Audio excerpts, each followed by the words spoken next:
Hello all, I'm going to send you this little QuickTime movie to kind of talk a little bit about the scanner in case you might get confused.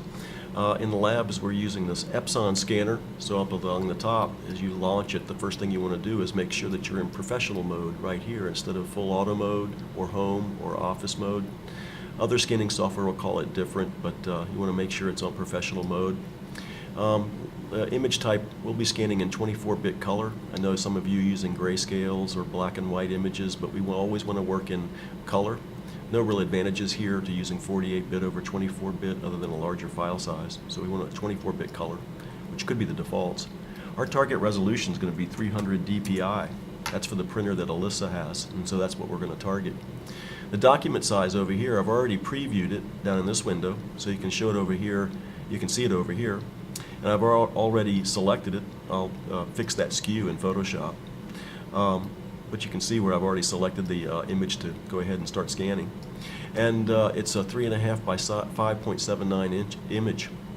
And we could adjust our resolution up here and do the math to try to figure out what we need for a target size, which is probably on original by default.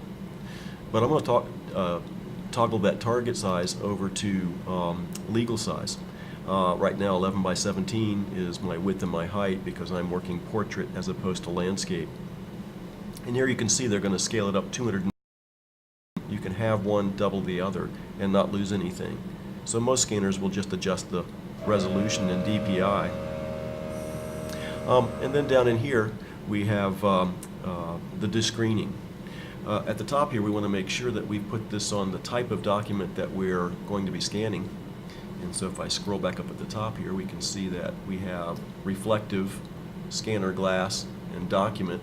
We want to make sure it's on document and not photo. Other scanning software might call it descreening or something like that, but a document's what we want to tell it, that it has a halftone dot coming its way. Then down in here, we want to also turn on descreening. Now I'm going to show you what's going to happen by just doing a couple of scans, one without descreening turned on, and then one with screening turned on. So I turn that off and I'll go ahead and hit my scan button. I've already previewed it and placed it in the flatbed. So scan, it's going to ask me where I want to put it. I've chosen the desktop, so it's just going to put it out there. On the right you can see where my desktop is. So right now we just have a few things. Pretty soon this will show up at the top. And it's going to call it this. So I'm going to call it document no screen so we can see what's going to happen. And it'll put a number on there. It's going to save it as a TIFF, and the TIFF is the file format we want to save as. JPEG is a lossy format. Some of these other ones are fairly obsolete. We want the TIFF, tag image file format. And we just click OK, and it scans away. In a few minutes we'll scan it again at a different resolution. This time we'll turn the screening on, and then we'll compare and contrast those two scans that we get. Now I'm scanning at 300 dpi at tabloid size, so it'll take a minute or two for it to scan. And here it goes.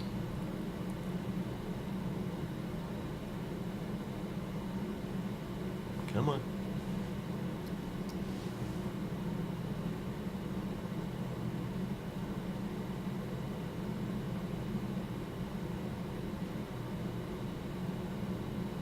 Wow. Have we crashed?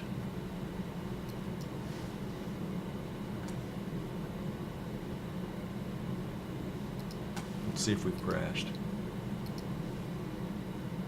Nope. Looks like it's still good. Don't have that many things launched. There we go. The larger the file size, the longer it takes to actually compress and scan.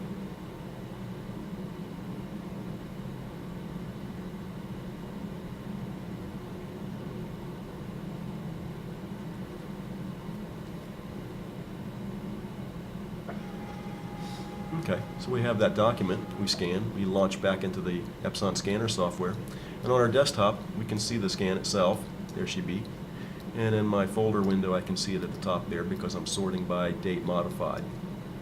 And so I'll just open that up in Photoshop. I'll just drag it down to the icon in the dock, forcing Photoshop to open it.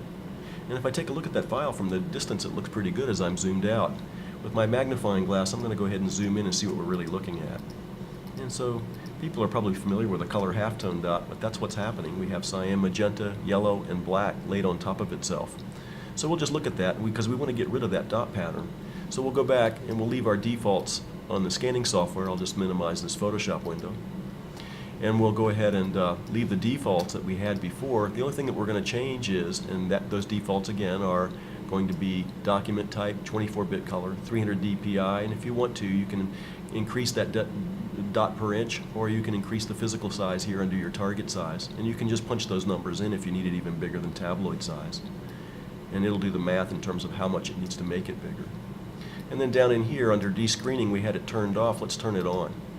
And also under fine prints, that's what we want, unless you're scanning a newsprint, which you hopefully are not, or a magazine. But hopefully you're using a fine art book, and so it should be at 175 lines per inch, actually even maybe more than that. So that sounds good, and then we'll just scan that. It asks us to give it a name. And here under document no screen, I'm going to put it screen. And we already know it's 175, so I'll put that in too, 175L for line. Start number there. It's going to put it on the desktop right next to this guy. So I click OK, and there she goes scanning. OK, we're getting this dialog box. Cannot support the current resolution while descreening is selected. Reduce the resolution setting or the scale setting. So we have no choices here. Huh.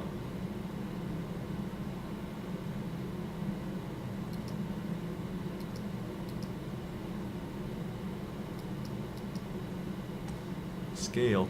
Okay, I'll bring that up to 200% and try that.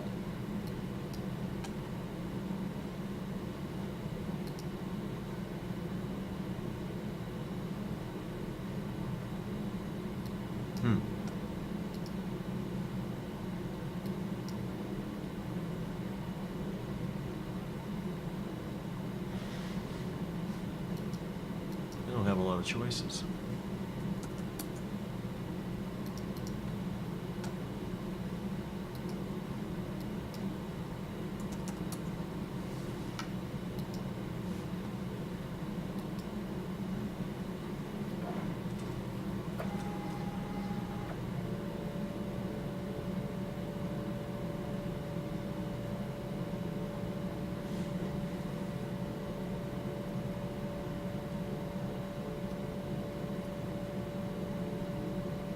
Okay, you see what just happened there. I had to reduce my resolution in order to scan with descreening turned on. That's a new one for me. Not seen that before. I'll have to talk to tech support about trying to troubleshoot this, but that's the best I can do is 200 dpi at that physical dimensions. So there it is. I had to scan at 200. I had to bring the scale down to 200. It would not let me scan at 300. So if I bring it back up to 300, tab that over, and then I've got a 13 by 24 at 300 dpi, and I still have my descreening turned on. And if I go to scan, and it sounds good, it's going to append it with another number. Let's see if it lets me scan now. So it's telling me it can't support the current resolution while descreening is selected, yet we need it to be descreened. So reduce the resolution setting or the scale setting. So I have to either reduce what's going on here, my resolution, 300 dpi is what I would prefer, and what they would prefer, 150 is a bare minimum, or I have to reduce the target size.